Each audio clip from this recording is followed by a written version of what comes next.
Advocate talk channel में आपका स्वागत करता हूँ, अभिनंदन करता हूँ।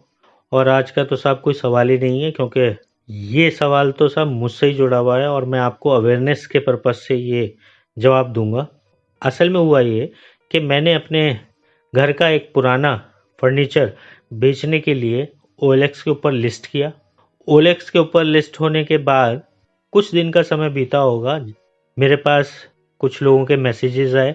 मैंने वो फर्नीचर, जैसे आप भी हम भी साहब चाहते हैं कि महंगी से महंगी हमारी पुरानी आइटम भी बिके, मैंने वो फर्नीचर जो उसका दाम होना चाहिए था उस दाम से कहीं ज़्यादा दाम में लिस्ट किया था। मगर हुआ ये कि अचानक से एक फ़ोन आया और उस फ़ोन के ऊपर किसी जनाब ने बोला कि साहब मैं आपकी ये चीज़ लेना चाहता हूँ, और उन्होंने बार्गेनिंग के नाम पर मुश्किल से 1000 या 2000 रुपये कम किए और बोले कि मैं आपकी स्ट्रेट फॉरवर्ड पेमेंट करना चाहता हूँ, क्या मैं कर सकता हूँ? मैंने कहा हाँ जनाब आप कर सकते हैं। तो उन्होंने बोला, कहने लगे ठीक है साहब आप जाइए और अपना पेटीएम खोलिए और पे के ऑप्शन में जाइए। तो मैंने कहा जनाब पे के ऑप्शन में जाने का मेरा क्या सेंस है, आपको पैसे देने हैं, आपने मेरा अकाउंट नंबर चाहिए तो आप ले सकते हैं, आपके पास मेरा फ़ोन नंबर है, आप सीधा उसमें पे कर दीजिए, या आप जब फर्नीचर पिकअप करने आएंगे तब भी आप ले जा सकते हैं। तो उन्होंने कहा नहीं साहब मेरे पास आने का वक्त नहीं है, मैं अपने कुछ लेबर को आपके पते पर भेज दूंगा, आप अपनी लाइव लोकेशन शेयर कर दीजिए और मैं आपको अभी यहीं से पेमेंट कर दूंगा और जैसा मैं बोल रहा हूँ आप कीजिए। तो मुझे साहब ना चाहते हुए भी हंसी आ गई और मैंने उनसे कहा कि जनाब मैं बेहतर तरीके से जानता हूँ कि किस बटन को दबाने से पैसे जाते हैं और किस बटन को दबाने से पैसे आते हैं, तो इसलिए आप मुझे ना समझाएं। आप चाहें तो आके नगद ले सकते हैं और आप चाहें तो वहीं से पेमेंट कर सकते हैं और आप चाहें तो एडवांस दीजिए, बाकी पेमेंट आप आके कर दीजिएगा। तो वो जो कोई भी थे वो समझ गया है साहब कि ये मेरे झांसे में नहीं आने वाले। तो मैंने उनसे बड़े प्यार से बड़े इज्जत के साथ सवाल किया। मैंने कहा आप ऐसा क्यों करते हैं, आप लोगों को क्यों ठग रहे हैं? जानते हैं आपके कोरोना काल में कितने लोग परेशान हैं, कितने लोगों के साथ बुरे हालात आए हैं। तो उन्होंने कहा नहीं जनाब हम जानते हैं इस बात को और गरीबों को नहीं ठगते। मैंने कहा आप फ़ोन पे कैसे पहचान सकते हैं कोई गरीब है कोई अमीर है?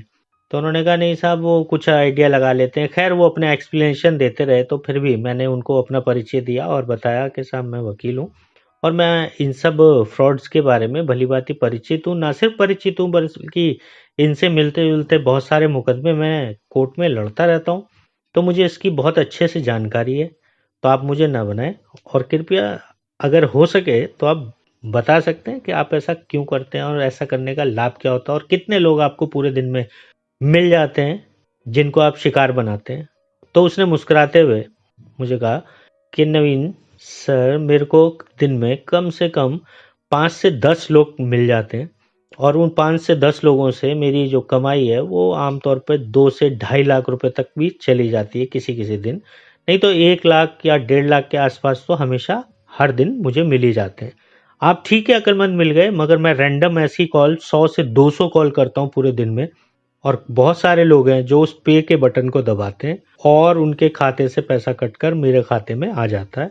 और पुलिस के पास जब वो जाते हैं तो पुलिस भी उनकी कोई कार्रवाई नहीं करती और कोई सुनवाई नहीं करती, क्योंकि सबका यही कहना होता है और उन्हीं लोगों का मजाक बनता है। क्योंकि उनसे पूछा जाता है कि तुम्हें इतना नहीं आता था तो तुमने ये एप्लीकेशन करा क्यों रखी थी, ऑनलाइन ट्रांजैक्शन कर क्यों रहे थे, आप ही ने अपने आप पे का बटन दबाया है तो मेरी लाइबिलिटी नहीं बनती।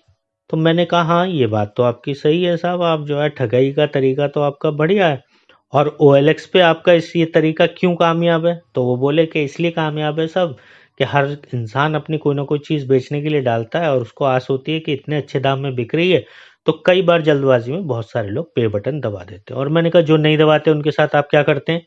तो बोले कि साहब वो कुछ नहीं, कोई लोगों को शक होता है तो हम उनसे कहते हैं कि आप अपना आधार कार्ड अपना पैन कार्ड हमें दे दीजिए और हम पेमेंट कर देते हैं, आप जैसे बोल रहे हो वैसे ही कर देते हैं, कहने के लोग हमें भेज देते हैं, उसके बाद हम फ़ोन काट देते हैं। तो मैंने कहा इससे आपको क्या कमाई होती है? वो बोले, कहने लगे साहब वो आधार कार्ड और पैन कार्ड के सहारे से हम बैंकों में मिलीभगत करके बैंक अकाउंट खोल लेते हैं, उनके अकाउंट्स का मिसयूज़ करते हैं किसी और को फंसाने के लिए। मैंने कहा वो आप कैसे करते हैं? कहने लगे साहब वो हमारा ट्रेड सीक्रेट है, हम आपको उतनी जानकारी नहीं दे सकते। और उनका फ़ोन कट गया। उसके बाद से मैंने उनके फ़ोन को कई बार मिलाया मगर वो नंबर नॉट रीचेबल आने लगा, शायद उन्होंने वो स्विच ऑफ कर दिया था। ये ठगी होते होते बचा।